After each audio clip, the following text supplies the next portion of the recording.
Oi pessoal, bom domingo aí para vocês. Meu nome é Marcelo Antonini, eu sou médico mastologista e queria agradecer ao convite da Clarísia por esse dia importante para a mastologia e para as mulheres com câncer de mama, do Dia Estadual de Prevenção e Combate ao Câncer de Mama. Hoje eu e o meu colega que é oncologista, Dr. Davi Lee, vamos falar um pouco para vocês sobre tratamento do câncer de mama.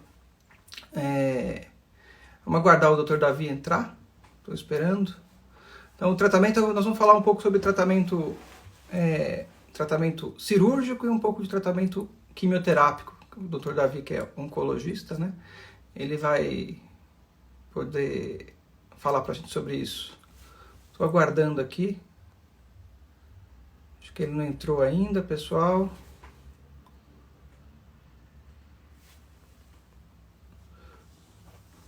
Clarisa, se você estiver escutando a gente, manda uma mensagem lá para o Dr. Davi para ele poder entrar.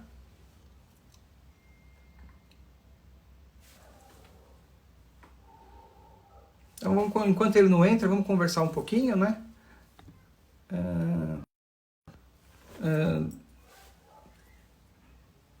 Davi, é só você, se você estiver vendo, é só você solicitar para entrar na live e eu te adiciono. Então, o tratamento do câncer de mama é uma coisa ampla, né? Tem que ser sempre multidisciplinar. O médico mastologista, que é o médico que cuida das doenças da mama, e é o cirurgião, ele vai avaliar a doença, né?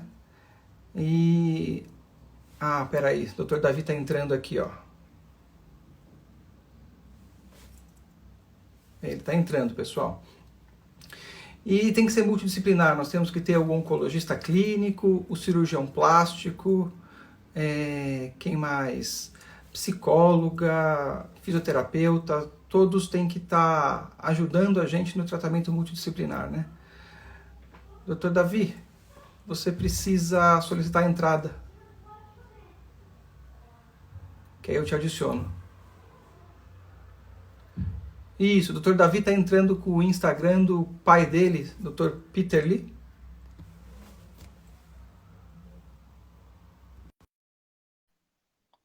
Acho que ele está entrando agora.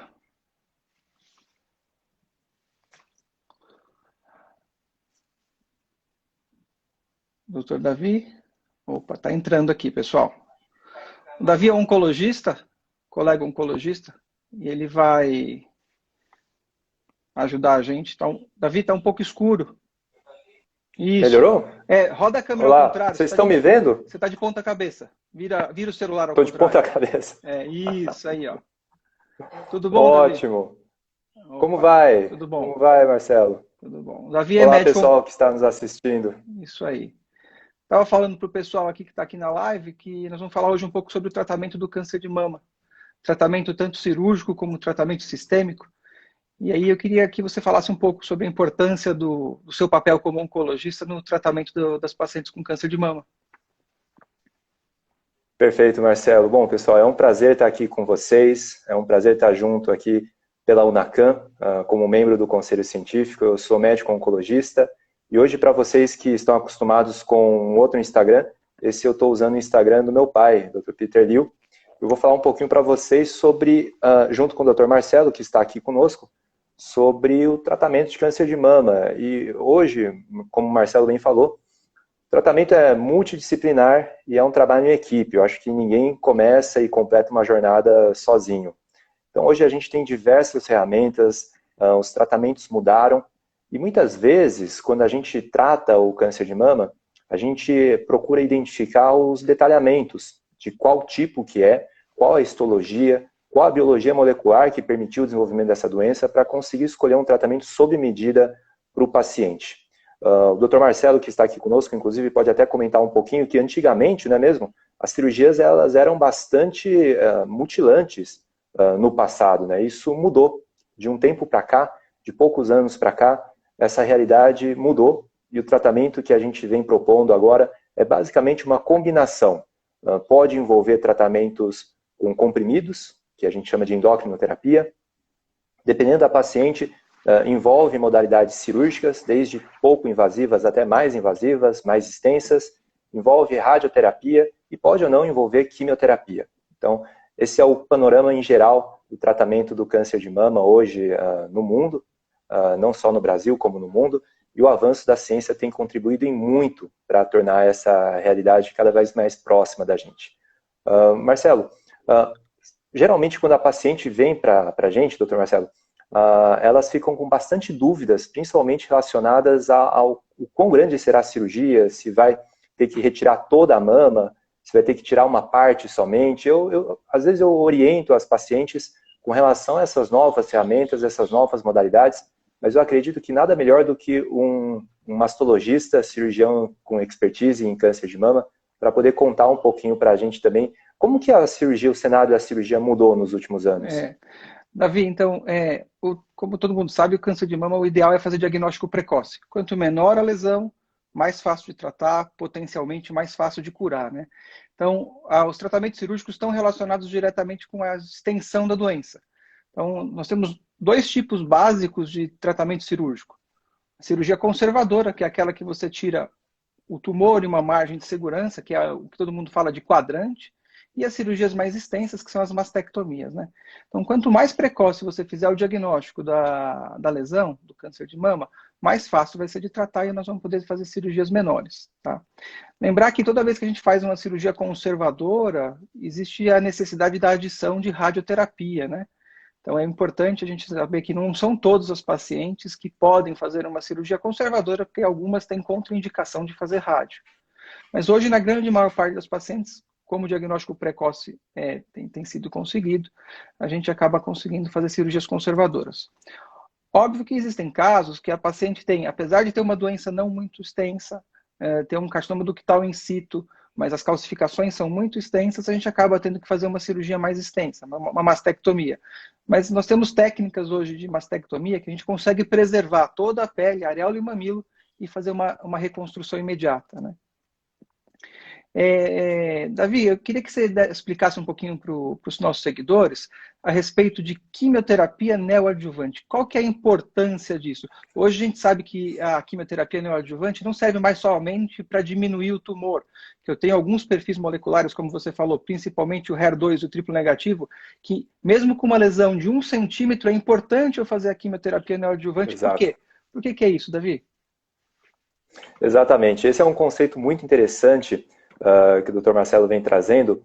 O cenário tem mudado bastante. Antigamente, se tinha uma ideia de que o tratamento que fosse anterior à cirurgia, então esse é o termo neoadjuvância, ou seja, você submete o paciente a um tratamento antes do tratamento principal, que é cirúrgico, justamente com o conceito de reduzir o tumor. Naquela época, a redução do tumor era o principal para fazer uma cirurgia menos mutilante.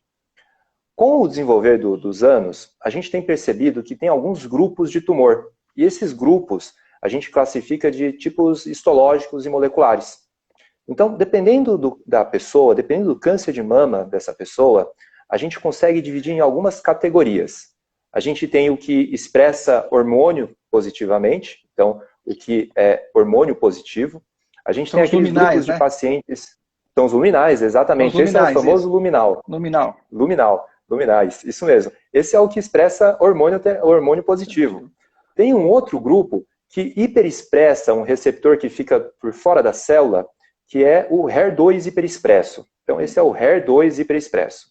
Isso. Esse é aquele que as pacientes podem usar, que elas falam de vacina, né? O Exato, exatamente.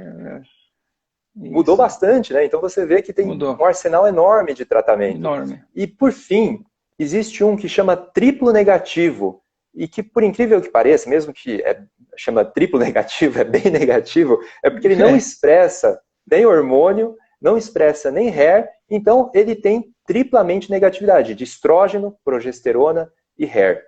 Inclusive, até para esses, agora tem novos estudos que reforçam algumas ferramentas de personalização. Agora, a gente tem observado que quando a gente começa a fazer a neoadjuvância, principalmente nos grupos que tem o HER2 hiperexpresso e no triplo negativo, a gente conseguiu mudar o desfecho da doença. Esse paciente, ele vive mais, ele vive melhor e a gente consegue não somente isso, como ampliar alguma ferramenta para ser tratada depois da cirurgia. Eu vou dar um exemplo. Fizeram um estudo em pacientes asiáticos, é um estudo grande, inclusive, em pacientes asiáticos triplo negativos. Um estudo CREATE-X. Nesse estudo, exato, é o CREATE-X, esse estudo foi feito em pacientes asiáticos triplo negativos. E o racional foi que fazer a quimioterapia antes, para essas pacientes, a gente já sabia, trazia um grande benefício na hora da cirurgia, mas para aquelas pacientes que depois da neoadjuvância, que é esse tratamento anterior, se ficasse algum resíduo de tumor ainda, muitas vezes o tumor some. Geralmente, em torno de 40% dessas pacientes que são triplo negativos, o tumor ele sobe por completo depois da neoadjuvância. E isso vocês vão entender daqui a pouquinho, a gente vai discutir isso, né, Marcelo? Isso. E não necessariamente isso significa uma cura completa, mas o tumor sumia completamente. E aí, nesses casos, nos pacientes que o tumor não sumia completamente, começou a ter a dúvida, será que a gente precisa fazer um tratamento adjuvante? Então isso é o neoadjuvante, será que a gente precisa fazer um tratamento adjuvante? E aí, a partir desses estudos, foram se concluindo que, dependendo da resposta que essas mulheres tinham com o início do tratamento, a gente conseguia oferecer mais modalidades e tratar de uma forma melhor essas pacientes, elas viviam mais e melhor. Nesse sentido, a neoadjuvância agora, ela tem modificado bastante o cenário de tratamento. Hoje a gente sabe que, inclusive, nos pacientes que têm hormônio positivo, que são os luminais, muitas vezes, nesses casos, a gente talvez nem precise de quimioterapia. Então, o cenário tem mudado bastante agora com os novos estudos, com novas pesquisas, é bastante interessante. Não é mesmo, Marcelo? Como você tem visto isso? Não, eu acho importante a gente falar, porque algumas pacientes chegam para a gente e falam, doutor, eu quero operar o mais rápido possível, meu tumor é tão pequeno, eu vou ter que fazer mesmo quimioterapia, porque é um tumor de 1 centímetro, 2, você não pode operar direto. Aí eu tenho que explicar que o tipo triplo negativo e os tumores HER2 superexpressos, eles são tumores que eu tenho algo a mais para fazer depois da químio, caso eu não tenha a resposta patológica completa, né? O tumor não sumiu todo. E é importante lembrar que a paciente que faz um tratamento quimioterápico neoadjuvante e ela vai para a cirurgia, obrigatoriamente um tumor de 6, 7 centímetros, eu não vou precisar tirar a mama inteira dela, né? Se ela teve uma boa resposta, o tumor reduziu quase todo, eu consigo ainda fazer um tratamento conservador, fazer só um quadrante, tá? Agora, vamos falar um pouquinho também, Davi, a respeito de algumas pacientes que têm a opção de fazer hormonioterapia neoadjuvante. Eu sei que é algo que a gente quase não faz, mas eu acho que logo nós vamos ter mais trabalhos falando de fazer hormonioterapia neoadjuvante para tumores luminais e depois operar, né? Isso é muito interessante, doutor Marcelo, porque há um tempo atrás não se falava disso, né? Eu acho que se a gente for considerar pelo menos uma década no passado, eu sou jovem, mas o que a gente tem visto é que, pelo menos uma década no passado, você falar que não vai submeter uma paciente a uma quimioterapia, isso era bastante arriscado a princípio, né? A gente não tinha tantas informações, era arriscado. Opa, não fazer quimioterapia numa paciente com câncer de mama, será que isso é possível? Hoje, com mais informação, hoje com mais evidência científica, hoje, graças à ciência, a gente sabe que é possível sim. E é possível, inclusive, a gente conseguir determinar aquela paciente que mais vai se beneficiar e aquela paciente que menos vai se beneficiar. Isso, através de já existia, na realidade, testes genéticos. Isso, a gente tinha, inclusive tinha algumas evidências do ponto de vista da histologia, né? Me corrija se eu estiver enganado, doutor Marcelo, os graus menos agressivos, né? Acho que grau tumoral é uma coisa que muitas vezes o paciente pergunta, ele pega aquela biópsia, né? Ele fala assim, o meu é mais grave, é menos grave. Isso, E na verdade a gravidade isso é verdade, não é só o grau, né? Não é só o grau, é o conjunto, né? Tamanho, status axilar, né? Se a axila ela é comprometida ou não, e hoje, melhor ainda, o perfil molecular, né? O perfil molecular. Davi, o que você acha das pacientes que, quando a gente faz uma cirurgia, uma adenomastectomia, né? A gente tira a mama, preserva a areola e mamilo, essas pacientes, elas se sentem mais tranquilas quando vão para você? Olha, essa é uma pergunta bastante interessante, viu? Muda muito, muda de mulher para mulher. Eu acho que no Brasil, eu fiz uma parte da minha formação na China, e realmente eu acho que depende muito do impacto cultural. Sem entrar no mérito da parte técnica, científica, ou seja, dos riscos de recorrência, do risco da doença voltar, da porcentagem das taxas. Digamos que a gente tenha uma mesma mulher, irmãs gêmeas, e essas duas irmãs gêmeas desenvolveram o mesmo tipo de tumor, mas cada uma delas com uma bagagem cultural diferente.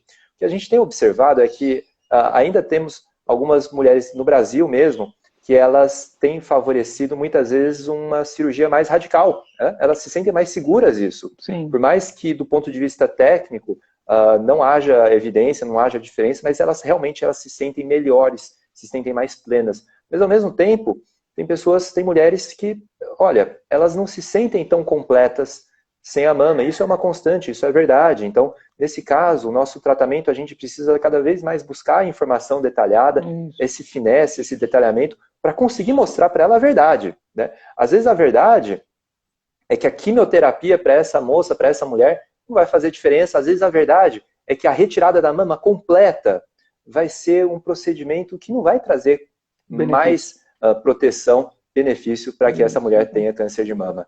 A busca da verdade é o que eu sempre defendo, Marcelo. Então, eu não sei se você compartilha dessa percepção que eu tenho observado nas pacientes. Assim, eu acho que é importante a gente falar para a paciente que uma cirurgia conservadora e uma mastectomia, do ponto de vista de prognóstico, não vai ter mudança, né?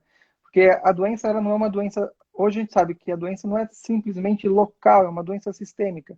Então, o conjunto de cirurgia, químio, rádio, hormônio, terapias-alvo, isso é que vai ser bom para o prognóstico dela. Então, a gente pode muito bem fazer uma cirurgia conservadora num tumor triplo negativo, num tumor HER2, e ela tem um prognóstico excelente. Ou a gente acabar fazendo uma mastectomia numa paciente, qualquer um dos perfis, e ela não tem um prognóstico bom, né? Eu acho que nesse momento, realmente, o mais importante é discutir bastante com o seu médico, conversar com o seu oncologista, com o seu mastologista, pesar o risco e o benefício. E eu digo o seguinte, que a gente tem segurança, hoje com a ciência, a gente tem uma grande segurança para dizer sobre os riscos e os benefícios do que fazer e de quais intervenções são de fato necessárias. Ô Davi, estão falando aqui que você está muito diferente do Peter Lee, que é seu pai, hein? Dá uma explicada para o pessoal dos seus seguidores do seu pai aí. Eles estão aqui... Para o pessoal que tá nos vendo aqui, olha, gente, eu não sou o Dr. Peter Liu, o Dr. Peter Liu é o meu pai, meu nome é Davi Liu, eu sou filho dele, por acaso. Como eu não tenho Instagram, eu estou usando aqui o Instagram dele para a gente fazer essa live pela Unacan. Então, é uma live sobre câncer de mama, sobre para esclarecer a população geral sobre câncer de mama. Então, vocês são muito bem-vindos aqui para poder participar, para poder estar juntos, estar conosco. Então, para quem está surpreso que o Dr. Peter Liu rejuvenesceu, de repente, há alguns anos aí, eu sou o Davi Liu, sou filho do Peter Liu. Fiquem à vontade, convidem seus amigos, chamem seus amigos e colegas, vamos falar um pouquinho mais sobre os tratamentos de câncer de mama. Eu vi é um tabu, né? Um tabu falar sobre isso. É um tabu, né? Na verdade. Não é só um tabu, né? Câncer, a palavra câncer tem um estigma muito ruim, né? E isso atrapalha. Se a gente for pensar em termos de câncer de mama, as pacientes têm medo do diagnóstico. Medo do diagnóstico por quê? Porque não sabem que os tratamentos hoje estão mais avançados, que a chance de cura é muito grande, e medo de ficar mutilada, né? E pelo contrário, quanto mais precoce a paciente com câncer de mama procurar assistência médica, menor vai ser o tratamento cirúrgico, menor vai ser o seu tratamento quimioterápico, e maior a chance de cura dela, né? Eu ainda, infelizmente, pego vários casos de câncer de mama avançado no Brasil, muitos deles não porque não teve acesso ao SUS ou não teve acesso à assistência médica adequada, mas por negligência da paciente, porque ela ficou com medo de procurar um médico. Ainda não sei se você, Davi, consegue ver isso. Eu trabalho no Hospital do Servidor Público Estadual, então lá eu tenho um pouco disso. Não sei se na sua experiência clínica hoje você atende SUS, mas se você atender SUS, você vai ver muito disso. A gente vê bastante mesmo. Eu acho que vencer o medo é o primeiro desafio. Vencer o medo é o primeiro desafio. Toda vez que a gente lida com algo desconhecido, né, com estigma, algo que a gente já tem um preconceito, é mais difícil da gente lidar e combater. Então, a vitória contra o câncer é justamente o enfrentamento, acreditar, buscar e lutar mesmo. E a gente vence, a gente consegue vencer. E a vitória, ela consegue ser atingida quanto mais cedo a gente engajar nessa luta. Então, acho que a detecção precoce, o rastreamento, entrar cedo na luta faz com que a gente ganhe. É que nem entrar num jogo, né? Se a gente entrar nos 45 do No segundo segundo. tempo, opa, talvez ainda dá para ganhar, mas fica um pouquinho mais difícil. Mas a gente tem que entrar desde o começo nessa luta e a gente sabe que quanto mais cedo a gente entrar, melhor. Eu estou vendo aqui algumas mensagens realmente estranhando a minha presença, só para reforçar. Eu sou o Davi Liu, eu sou médico oncologista, eu estou aqui com o Instagram do Dr. Peter Liu, que é meu pai. Ele não rejuvenesceu alguns anos aí, de uma hora para outra. Se ele tivesse rejuvenescido, passa a fórmula para a gente aí, Davi, como é que faz para acontecer isso? É verdade, isso? Tem que... E eu acho assim, a importância da UNACAN, a UNACAN, para quem não conhece, é uma ONG, né, que visa a difusão de informações a respeito do câncer de mama, né? E toda segunda-feira nós temos um curso, acho que você já deve ter participado dando aula, Davi, senão a Clarisa vai com certeza te convidar para dar alguma aula, e para informar e formar pessoas sobre o câncer de mama. É um curso muito interessante. Nesse momento agora da pandemia, o curso está sendo feito online pelo Zoom. Quem tiver interesse, dá uma entradinha lá na UNACAN e pede um direct para ser convidado. E outra coisa importante, Davi, não sei se você percebeu, o que você está sentindo de mudança de tratamento do câncer de mama nesse período da pandemia? Particularmente, eu tenho evitado de postergar a cirurgia, eu tenho tentado evitar de iniciar a quimioterapia, somente naqueles casos de pacientes muito idosos, aí, o que eu faço? Hormonoterapia neoadjuvante. Eu acho que esse momento a gente tem usado a hormonoterapia neoadjuvante em pacientes muito mais do que no passado, né? O que você tem percebido? É verdade. Olha, eu tenho explicado para as minhas pacientes que fazem o diagnóstico de câncer de mama que o coronavírus, às vezes, ele é mais perigoso do que o câncer. Então, o câncer a gente está com ele sob controle, a gente vai conseguir tratar, a gente vai conseguir controlar, a gente seguindo as etapas dessa jornada, a gente vai chegar lá. Mas o coronavírus é imprevisível. Então, em alguns pacientes, em algumas mulheres, eu tenho proposto para elas o tratamento em endocrinoterapia. Em algum momento a gente entra com endocrinoterapia nas pacientes que têm receptor positivo. Então, a gente está trazendo para frente essa adjuvância, a gente está começando já com a endocrinoterapia e fazendo como se fosse ganhando um período de endocrinoterapia, avaliando essa resposta, justamente para jogar a cirurgia para depois, para um momento em que o Brasil já não esteja mais em pandemia. Isso é absolutamente seguro de se fazer, isso é possível, a gente está conseguindo fazer isso, inclusive, e no começo causa um pouquinho de estranheza, né? As mulheres falam, as mulheres acham estranho. Olha, doutor Davi, será que vai dar certo, né? Eu falo, não, vai dar certo sim, vamos lá. E a gente vai vencer a doença. Essa é a questão. Quanto mais informação a gente conseguir trazer, quanto mais orientação, quanto mais luz nessa escuridão, né? Melhor vai ser nessa jornada, que é uma jornada mesmo de tratamento, e é uma jornada que dá para ser feita com muito amor, muita paz, muita tranquilidade. A gente consegue chegar lá sim. E como eu disse, como o Dr. Marcelo falou, que está aqui conosco também, quanto mais cedo a gente começar essa jornada, quanto mais cedo a gente iniciar a nossa luta, melhor, maior a chance de sucesso. Mas todo momento é hora, qualquer hora é hora para a gente iniciar essa jornada. Como que você tem visto a questão da cirurgia, Marcelo? A gente tem conseguido operar as pacientes durante a pandemia? As pacientes oncológicas nós não temos problema no centro cirúrgico, né? Alguns hospitais públicos e alguns hospitais privados bloquearam a internação de cirurgias eletivas, né? Mas quando a gente fala em termos de urgências e casos oncológicos, isso não tem como atrasar tratamento, né? Então eu tenho conseguido operar, lógico que pesando com parcimônia idade, comorbidades. Eu não vou pegar uma paciente de 75 anos com várias comorbidades e operar essa paciente, sendo que eu posso fazer alguma coisa antes da cirurgia que vai atrasar em termos de 8 semanas sem prejuízo. Começar uma endocrinoterapia, começar uma hormonoterapia para essa paciente. Perfeito. O que mais? Eu acho que a gente tem algumas perguntas aqui, vou ver se eu acho. Você chegou a ver alguma pergunta aí?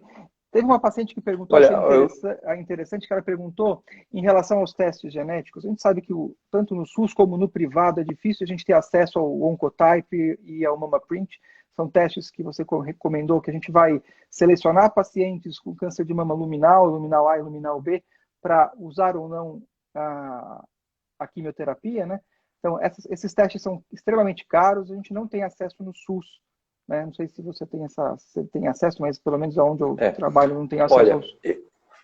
eu acho que o primeiro passo da gente conseguir o acesso a ferramentas de diagnóstico, a ferramentas de tratamento, é o paciente saber que existe, é o médico informar que esses testes existem, que estão acontecendo, inclusive. Ainda é caro, mas vai ficar barato. É que nem o tratamento, por exemplo, para pacientes que expressam o câncer de mama do tipo HER2, Isso. que agora o SUS permite usar o trastuzumab e o pertuzumab. Isso revolucionou completamente a vida dessas mulheres. Isso. Então, não é uma quimioterapia, não é uma hormonioterapia. Eu vi, inclusive, que uma colega perguntou aqui embaixo sobre endocrinoterapia, né? Endocrinoterapia é hormonioterapia, é tomar uma medicação que bloqueia um hormônio que alimenta o câncer, né? Que mais ou menos nesse sentido. Então, ele faz com que o câncer seja controlado a partir do momento em que a gente bloqueia uma via de alimentação dele. Não é que não são todos os hormônios, é um hormônio específico que é bloqueado. No caso que a gente usa nas mulheres pós-menopausadas, depois da menopausa, é um inibidor de aromatase. Esses nomes são um pouquinho complicados mesmo, mas o racional é esse. E a gente sabe hoje que a primeira ferramenta, o primeiro grande passo é a gente saber que existe o tratamento, a gente buscar o tratamento. Então, se a gente já começa a pensar, olha, não vai dar, não vai chegar nunca isso, não chega mesmo. Mas se a gente começar a buscar, acreditar e seguir em frente no caminho dessa jornada, a gente chega e consegue tudo. Hoje, esses testes moleculares, eles ainda estão com dificuldade de acesso. Esses testes, eles servem justamente para a gente ver o benefício do ponto de vista genético, do material genético, dessa paciente para uma quimioterapia. Isso significa que boa parte das mulheres não vão precisar de quimioterapia. A gente já tem uma certa ideia de quem não vai precisar e quem vai precisar. A gente olha o grau de avanço da doença, a gente olha o tipo histológico, né, que no microscópio a gente consegue ter uma ideia. Então, a partir desses fatores, a gente consegue identificar um paciente que se beneficiaria mais ou menos de uma quimioterapia. Mas tem mais uma ferramenta. Essa ferramenta é nova, acabou de chegar. É uma ferramenta que faz um mapeamento genético de 21 genes. Esses genes, eles estão relacionados a esse paciente ter uma maior progressão de doença, ou seja, o risco da doença voltar. Nesse grupo em que o risco é mais alto, a gente sabe que essa mulher ela vai ter um real benefício à quimioterapia. Já nas mulheres que têm um risco baixo, você somar uma quimioterapia, você adicionar, oferecer uma quimioterapia para ela no contexto, no tratamento contra o câncer de mama, não ajuda. Olha só que coisa interessante, né? Antigamente a gente achava que quanto mais agressivo era o tratamento, era melhor. Muito pelo contrário, a gente tem que fazer nem mais, nem menos. Tem que ser sob medida para paciente. Alguém perguntou aqui também quem que é, se eu era o Dr. Peter Liu. Eu não sou, eu sou o Davi, eu sou o filho do Peter Liu. Eu estou usando o Instagram dele aqui para a gente fazer essa live sobre esse tema tão importante que é o câncer de mama. Então, estamos aqui com o Dr. Marcelo. O Dr. Marcelo, ele é mastologista e eu sou oncologista clínico. Então, nós tratamos de câncer de mama, nós estamos aqui justamente para orientar vocês sobre todas as ferramentas de combate de câncer de mama. Estamos atendendo dúvidas, inclusive. Quem quiser perguntar alguma coisa aqui, pode escrever aqui embaixo que a gente vai responder. Você viu alguma pergunta a mais, Marcelo? Não, das que eu tinha visto eram essas mesmo. Como você falou, né? Pedir o teste, ele vai acabar barateando. Igual o que aconteceu com os testes para ver pesquisa de mutação de BRCA1 e BRCA2. No passado era extremamente caro, hoje já está mais acessível. Mesmo o SUS e a rede privada não tendo um acesso adequado pelos convênios, você consegue pedir um painel genético para câncer de mama e ovário hereditário com um custo não muito grande, né? E isso acaba ajudando a gente para definir tratamento, né? Algumas mulheres pedem para fazer, doutor, você não pode operar minha outra mama, tirar outra mama, já que eu tenho câncer, tirar outra mama? Para eu ter certeza se eu vou trazer benefício fazendo uma mastectomia profilática na contralateral, eu preciso de um teste genético, né?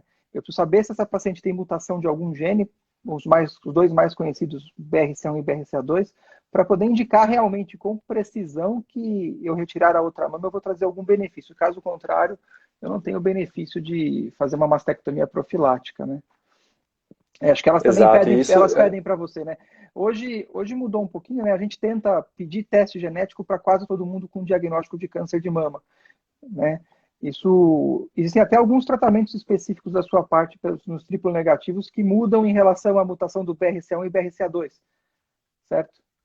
Exato, muda bastante mesmo e procurar, quanto mais informações a gente tiver do paciente, eu digo que é melhor. Informação nunca é demais, né? Claro que desde que analisada com um especialista dentro de um contexto de tratamento, uma coisa que às vezes as pessoas se confundem é com a questão de hereditariedade e familiaridade. Isso. Então são dois conceitos diferentes. São dois conceitos diferentes. A hereditariedade é uma coisa que tem a ver com os genes, mutação de genes. A gente sabe que hoje, do ponto de vista de câncer de mama, 5 a 15% eles são hereditários, eles são herdáveis. Isso significa que é um gene que está presente, mas 5 a 15% é pouco. Isso é um gene que passa para a próxima geração e esse gene ele precisa ser detectado, identificado para que a gente consiga tratar melhor. Mas tem alguns outros que são de componente familiar, gira em torno de 30% a 40% familiar.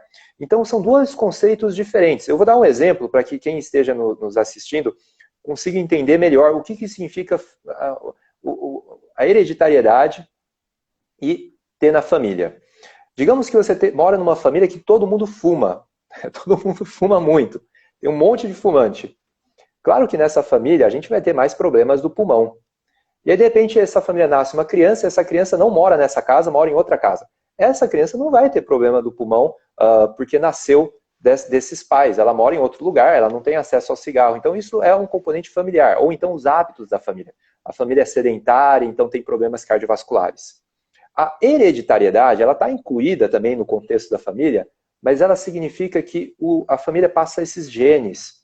E hoje a gente sabe que tem um grupo de genes que a gente procura e pesquisa, que é o BRCA1 e BRCA2, que são genes... Sabe a Angelina Jolie? Acho que quem está nos assistindo conhece sobre a Angelina Jolie. Ela tem, inclusive, essa mutação e, por conta disso, ela tem um maior risco de desenvolver câncer de mama, câncer de ovário, nos homens, câncer de próstata, câncer de pâncreas, alguns cânceres de intestino também. Então, nesses casos em específico, são casos especiais, a gente toma um detalhamento, uma atenção maior e a ferramenta de tratamento muda um pouquinho também. A gente tem mais opções de tratamento, mais ferramentas específicas e precisas. Eu acho que medicina de precisão é um termo, medicina personalizada, oncologia de precisão, é um termo que a gente pode aplicar muito bem para essas pacientes. Isso aí. Teve uma pergunta aqui, se os testes genéticos poderiam ser feitos em pessoas sem histórico. Na verdade, quando você faz um teste genético, você faz a partir da história familiar. Ou se a paciente tem câncer. Se a paciente não tem câncer, não tem história familiar, não tem o porquê de eu fazer na população um teste genético para pesquisar mutação de câncer de mama e ovário hereditário. Certo, Davi? Essa é uma pergunta muito interessante, viu? Se a gente tivesse um teste, se existisse um teste, Marcelo, que pudesse detectar todas as doenças que você fosse ter na sua vida e pudesse detectar, inclusive, as doenças que você poderia evitar e que pudesse detectar as doenças que você não teria nada a fazer.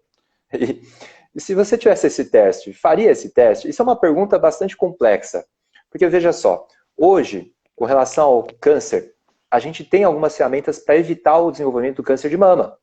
Desde medidas mais radicais de tirar as duas mamas, mastectomia profilática, né, como até medidas mais conservadoras, como, por exemplo, fazer um exame com uma rotina mais acentuada, ressonância, alguns exames mais precisos.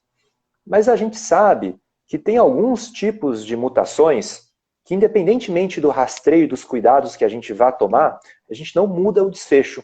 Então, identificar precocemente para alguns tipos de tumores não muda o resultado. Nesse sentido, a busca dessas informações, elas não mudam a verdade, elas não mudam a nossa rotina, não mudam a nossa vida, não muda o desfecho. Nesse sentido, algumas coisas, a ciência hoje está num momento bastante nebuloso, acho que a gente ainda não tem todas as informações, mas a pesquisa rotineira de toda a população para detectar câncer, ela ainda não é justificável. O que a gente tem feito hoje na prática? Então, para as pessoas que estão nos assistindo, para que fiquem um pouquinho mais tranquilas, hoje, no questionário, na pergunta, na consulta médica, a gente já consegue detectar pela inteligência não artificial, inteligência natural, que a gente agrega as informações, a gente já consegue detectar, olha, essa é uma paciente que eu preciso pedir esse teste, essa é uma paciente que eu não preciso pedir o teste, essa é uma paciente que a gente vai seguir esse plano. Então, eu acho que o mais importante é, primeiro passo, individualizar. Confiar no seu médico, exato, confiar no seu médico, conversar, passar as informações para ele, porque eu tenho visto uma coisa, doutor Marcelo, não sei se você tem reparado também, que muita gente quer receita de bolo. Sim. Muita gente quer uma fórmula. Olha, então, que tipo de recomendação eu posso dar para todo mundo e vai funcionar de todo mundo igual? Mas olha, hoje o tratamento, as coisas são feitas de alfaiataria, sob medida. Então, claro, tem algumas coisas que são óbvias, né? Não fumar, evitar álcool em excesso, fazer atividade física, evitar o sedentarismo. Essas coisas são claras para uma saúde equilibrada, comer bem, comer natural. Então, mas tem algumas outras coisas, um detalhamento que muitas vezes as pessoas me pedem, doutor, tem uma receita pronta? Infelizmente hoje não tem. O que a gente tem é abrir os olhos para a verdade. Eu como asiático, né, eu digo abrir os olhos, às vezes até eu tenho olho, mas abrir os olhos para a verdade, conseguir identificar o que essa paciente necessita, quais são os fatores de risco, e a gente conseguir com uma bastante precisão, com bastante segurança, trazer a melhor opção de caminho nesse tratamento, ou nessa jornada, ou nessa prevenção, na qualidade de vida. Eu digo o seguinte, nenhum tratamento pode ser pior do que a própria doença, e nenhuma preocupação deve te incapacitar mais do que uma doença. A gente vê muita gente muito preocupado em ficar doente e, ao mesmo tempo, fecha os olhos para a vida. De tanto ver a doença, não enxerga a vida. Eu acho que a gente precisa, na verdade, buscar ser feliz, buscar a vida, buscar a qualidade de vida, viver bem. Embora hoje nós estejamos falando sobre uma doença tão grave, tão ameaçadora para tantas mulheres, o nosso foco é a vida, é a qualidade, é a verdade. Isso, é isso aí. Falou muito bem, Davi. Tem uma outra pergunta aqui, essa eu vou acabar respondendo eu. A Ina perguntou, né, se há necessidade de fazer mamografia todo ano, se tem que fazer ultrassom. Então, assim, todo mundo sabe, a mamografia é o melhor método de detecção precoce do câncer de mama. Fazendo mamografia eu não vou prevenir câncer. Isso as pessoas acabam achando, eu faço mamografia todo ano e tive câncer de mama. Não. O objetivo da mamografia é fazer diagnóstico precoce, é um método de rastreamento. Então, todas as mulheres, a partir dos 40 anos, têm